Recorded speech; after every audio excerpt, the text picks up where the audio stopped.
ಕನಕಪುರ ಶ್ರೀನಿವಾಸ್ಗೆ ಬೆದರಿಕೆ ಹಾಕಿದ್ರ D fans. ಅಂದು ದರ್ಶನ್ ವಿರುದ್ಧ ನಾಲೆಗೆ ಹರಿಬಿಟ್ಟಿದ್ದ ಕನಕಪುರ ಶ್ರೀನಿವಾಸ್ಗೆ ಬೆದರಿಕೆ ಹಾಕಿದ್ರ ಡಿ ಫ್ಯಾನ್ಸ್. ಅಂದು ದರ್ಶನ್ ವಿರುದ್ಧ ನಾಲೆಗೆನ ಹರಿಬಿಟ್ಟಿದ್ರು ಕನಕಪುರ ಶ್ರೀನಿವಾಸ್ ಅವರು. ಅಂದು ದರ್ಶನ್ ಮೋಸ ಮಾಡಿದ್ದ, ಅದಕ್ಕೆ ಜೈಲಿಗೆ ಹೋದ ಅಂತ ಹಿಡಿ ಶಾಪ ಹಾಕಿದ್ರು. ಇಂದು ಅದೇ ಕನಕಪುರ ಸೀನಪ್ಪನಿಂದ ನಟ ದರ್ಶನ್ ಬಗ್ಗೆ ಗುಣಗಾನ. ದರ್ಶನ್ ದೊಡ್ಡ ಮಾಸ್ ಹೀರೋ ಅಂತ ಹೇಳಿದ್ದಾರೆ. ಈಗ ಕಷ್ಟ ಇದೆ, ಮುಂದೆ ಕೊಡ್ತೇನೆ ಅಂತ ನಟ ದರ್ಶನ್ ಹೇಳವ್ರೆ. ತುಂಬಾ ವರ್ಷ ದರ್ಶನ್ ಜೊತೆ ಸಮಯ ಕಳೆದಿದ್ದೇನೆ, ಅವರು ಒಳ್ಳೆಯವರು.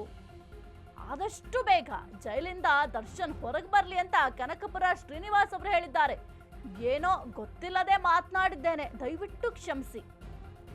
ಕೈ ಮುಗಿದು ದರ್ಶನ್ ಮತ್ತು ಅಭಿಮಾನಿಗಳಲ್ಲಿ ಕ್ಷಮೆ ಕೇಳಿದ ಕನಕಪುರ ಸೀನಾ. ಕನಕಪುರ ಶ್ರೀನಿವಾಸ್ ದಿಢೀರ್ ಬದಲಾದ ವರ್ತನೆಗೆ ಏನ್ ಕಾರಣ ಹಾಗಾದ್ರೆ? ಕನಕಪುರ ಸೀನಪ್ಪನಿಗೆ ದರ್ಶನ್ ಫ್ಯಾನ್ಸ್ ಬೆದರಿಕೆ ಹಾಕಿದ್ರ, ಹಂಗಾಗಿ ಈ ರೀತಿಯಾಗಿ ಕ್ಷಮೆ ಕೇಳ್ತಾ ಇದ್ದಾರಾ? ಪ್ರೊಡ್ಯೂಸರ್ ಶ್ರೀನಿವಾಸ್ಗೆ ಚೀಮಾರಿ ಹಾಕ್ತಾ ಫಿಲ್ಮ್ ಚೇಂಬರ್. ಜಯಮಾಲಾ ಬುದ್ಧಿವಾದಕ್ಕೆ ಕರಗ್ ಬಿಟ್ರ ಕನಕಪುರ ಶ್ರೀನಿವಾಸ್ ಅವರು? ಯಾಕೆಂತಂದ್ರೆ ಜಯಮಾಲಾ ಅವರು ಕೂಡ ಜೊತೆಯಲ್ಲೇ ಇದ್ದಾರೆ. ಏನಾದ್ರೂ ಬುದ್ಧಿವಾದವನ್ನ ಹೇಳಿದ್ರ? ಈ ರೀತಿಯಾಗಿ ಮಾತನಾಡಿದ್ ನೀವು ತಪ್ಪು ಅಂತ ಹೇಳಿದ್ರ? ಅವತ್ತು ದರ್ಶನ್ ವಿರುದ್ಧ ನಾಲಿಗೆನ ಹರಿಬಿಟ್ಟಿದ್ರು, ಆದ್ರೆ ಇವತ್ತು ಉಲ್ಟಾ ಹೊಡಿತಾ ಇದ್ದಾರೆ. ಅಂದು ದರ್ಶನ್ ಮೋಸ ಮಾಡಿದ್ದ, ಅದಕ್ಕೆ ಜೈಲಿಗೆ ಅಂತ ಹಿಡಿ ಶಾಪ ಹಾಕಿದ್ರು. ಇವತ್ತು ಅದೇ ಕನಕಪುರ ಸೀನಪ್ಪನಿಂದ ನಟ ದರ್ಶನ್ ಬಗ್ಗೆ ಗುಣಗಾನ ಮಾಡ್ಲಾಗ್ತಾ ಇದೆ. ದರ್ಶನ್ ದೊಡ್ಡ ಮಾಸ್ ಹೀರೋ ಅಂತ ಪ್ರೊಡ್ಯೂಸರ್ ಸೀನಪ್ಪ ಹಾಡಿ ಹೊಗಳಿದ್ದಾರೆ. ಈಗ ಕಷ್ಟ ಇದೆ, ಮುಂದೆ ಕೊಡ್ತೇನೆ ಅಂತ ನಟ ದರ್ಶನ್ ಹೇಳವ್ರಂತೆ. ತುಂಬಾ ವರ್ಷ ದರ್ಶನ್ ಜೊತೆ ಸಮಯ ಕಳೆದಿದ್ದೇನೆ, ಅವರು ಒಳ್ಳೆಯವರು.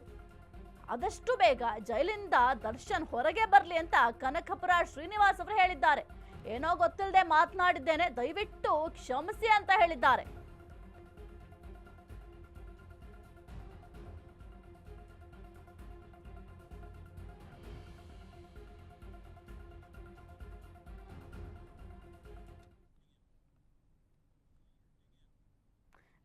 ದರ್ಶನ್ ಬಗ್ಗೆ ಅವತ್ತು ಮತ್ತೆ ಇವತ್ತು ಕನಕಪುರ ಸೀನಪ್ಪ ಏನ್ ಹೇಳಿದ್ರು ನೋಡೋಣ ಬನ್ನಿ.